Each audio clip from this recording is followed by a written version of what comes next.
Cine career ಶುರು ಮಾಡಿದ್ರು, ವಯಸ್ಸಲ್ಲಿ ಕೂಡ ಇನ್ನೂ ಚಿಕ್ಕ ಹುಡುಗಿ ಅಂದಾಗ ಈ ಥರದೊಂದು ಗಂಭೀರವಾದ ಡಿಸಿಷನ್, ಮದುವೆ ಅನ್ನೋದು ಲೈಫ್ ಲಾಂಗ್ ಪ್ರೊಸೀಜರ್, ಅದು ಕಂಟಿನ್ಯೂ ಆಗಲೇಬೇಕು. ಜೊತೆಗೆ ಅದೊಂದು ಬೆಸ್ಟ್ ಒಂದು ಟರ್ನ್ ಕೊಡುವಂತಹ ವಿಷಯ.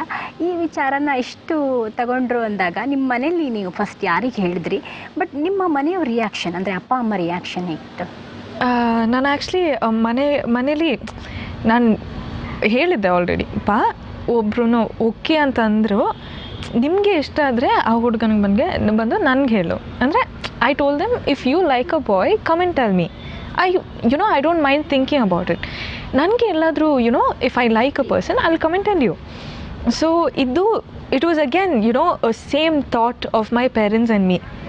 ಯಾಕೆಂದರೆ ಐ ವಾಸ್ ಲೈಕ್ ನೋಡಿ ಈ ಥರ ಇದೆ, I mean you never know, like he is a nice person ಅಂದರೆ I can't help it. I mean, he was a nice person, so I went and told my parents that he was a nice person.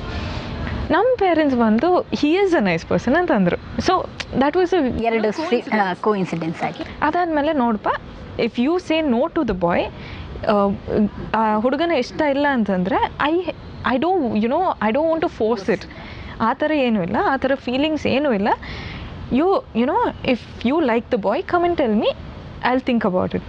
Similar ಆಗಿ ಎರಡು ಯೋಚನೆಗಳು ಒಂದಾದವು ಅಂತ ಅಂತೀರಿ ಇಬ್ಬರ. ಬರೀ Q ಕೊಟ್ಟಿದ್ದಷ್ಟೇ, family ಎಲ್ಲ ಮಾಡಿಬಿಟ್ರು.